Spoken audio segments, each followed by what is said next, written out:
म्हणजे महाराष्ट्रावर टीका केली असं त्यांना वाटत असेल तर कुठं ना कुठेतरी हे योग्य नाही. कारण अनेक वर्षांपूर्वी त्यांनी एक भाषण केलं होतं की ठाकरेंवर जर चर्चा झाली म्हणजे महाराष्ट्र नाही, शरद पवारांवर चर्चा झाली म्हणजे महाराष्ट्र नाही. मग तुमच्यावर आम्ही चर्चा करतो, तसं बघलं तर आम्ही महाराष्ट्रावर चर्चा करतो, नाही तर महाराष्ट्राची त्या ठिकाणी आम्ही महाराष्ट्राचा अपमान करतो असं होत नसतं. त्यामुळे त्यांनी तो विषय इतका पर्सनल का घेतला हे आम्हाला तरी त्या ठिकाणी सांगता येणार नाही. पण विषय एवढाच आहे की या बाबतीत तुम्हाला चीड येते. मग जेव्हा छत्रपती शिवाजी महाराजांचा अपमान झाला, विश्वरत्न डॉक्टर बाबासाहेब आंबेडकरांचा अपमान काही तुमच्यातल्या लोकांनी केला, त्याच्याचबरोबर आपण बघितलं महात्मा फुलेंचा अपमान तुमच्या काही लोकांनी केला आणि सांगलीच्या तुमच्या संघटनेच्या एका व्यक्तीने केला. मग तेव्हा तो महाराष्ट्राचा अपमान नव्हता का? तुकोबरायांचा अपमान झाला, ज्ञानोबांचा अपमान झाला, तो तुमचा अपमान नाही का? त्यामुळे सोयीची भूमिका महाराष्ट्राचे मुख्यमंत्री आज ते घेत आहेत, मला असं वाटतं ते योग्य नाही. त्यामुळे त्यांनी भाषणामध्ये विरोधकांना म्हणजे आम्हाला भाड्याचे टट्टू म्हणले का, टट्टू बोलत असताना तो शब्द त्यांच्याकडनं चुकला हे आम्हाला माहित नाही. पण हे जे काय आहे ते त्या पदाला शोभणारं नाही.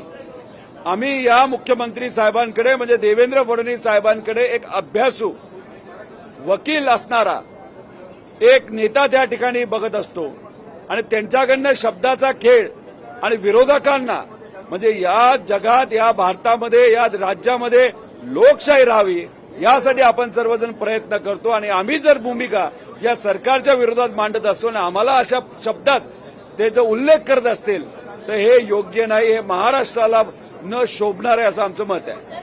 नगर परिषदेमध्ये एक ट्विस्ट पाहायला मिळत आहे. तुम्ही आणि राम शिंदे जे करतात टीका करत एकमेकांवर, त्यांची चुकी झाली आणि भाजपच्या नगरसेविकेचा छातीशी झाली, याची बिनविरोध निवड झाली आहे. काय सांगाल या अजब घडवणुकीबद्दल? शेलार मॅडम ज्या आहेत त्या कुठल्या चिन्हावर निवडून आल्या त्याचा अभ्यास तुम्ही थोडासा करा.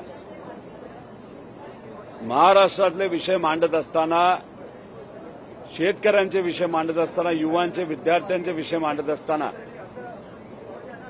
तिथं जे काही राजकारण चाललेलं आहे ते सुद्धा नगरपालिकेमध्ये त्याच्याकडे माझं खूप काही लक्ष नव्हतं.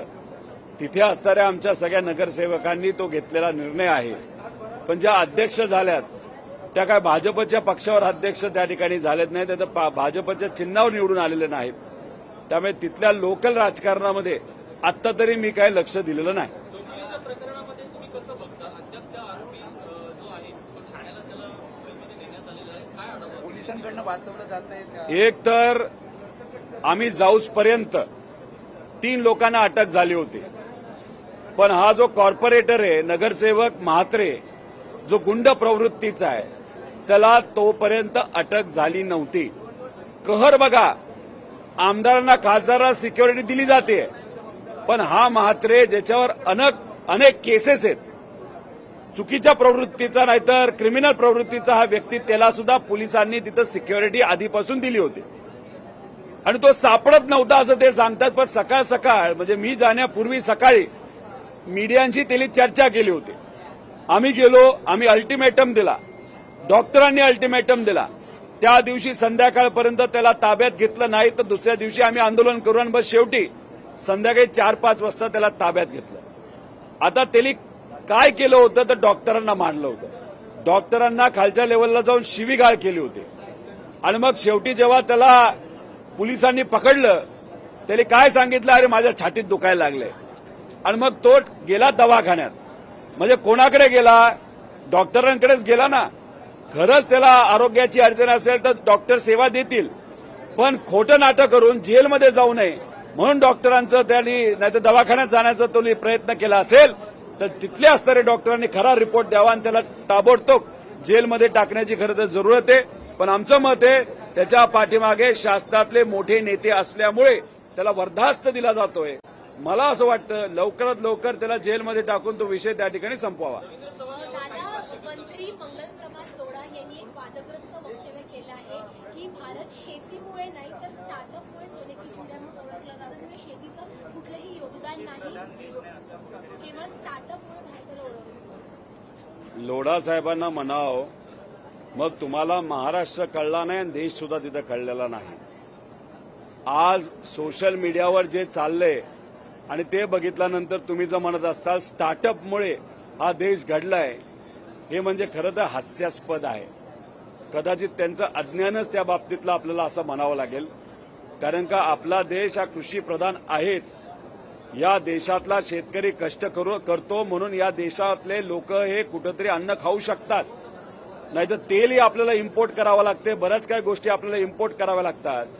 जर धान्य आपल्याला इम्पोर्ट करावं लागलं तर काय परिस्थिती तिथे राहील. अहो, स्टार्टअपच्या प्रमुख लोकांना नाहीतर स्टार्टअपच्या मालकांना सुद्धा जर विचारलं की भारत देश हा काय आहे तर ते म्हणते कृषी प्रधान आहे. त्यामुळे त्यांचं वक्तव्य हे निषेध करण्यासारखं आहे. पण हे करत असताना आम्ही हे म्हणत नाही, जो युवा पिढी आज स्टार्टअपमध्ये गुंतलेला आहे त्याचं सुद्धा तितकंच महत्व आहे जेवढं शेतकऱ्याचं महत्व आहे, जेवढं मजुराचं महत्व आहे. प्रत्येक देशाचा नागरिक हा महत्वाचा आहे. त्यामुळे देत असताना कोणातरी खुश करण्यासाठी. लोकशाही मराठी ऐका, पहा, जागरूक रहा.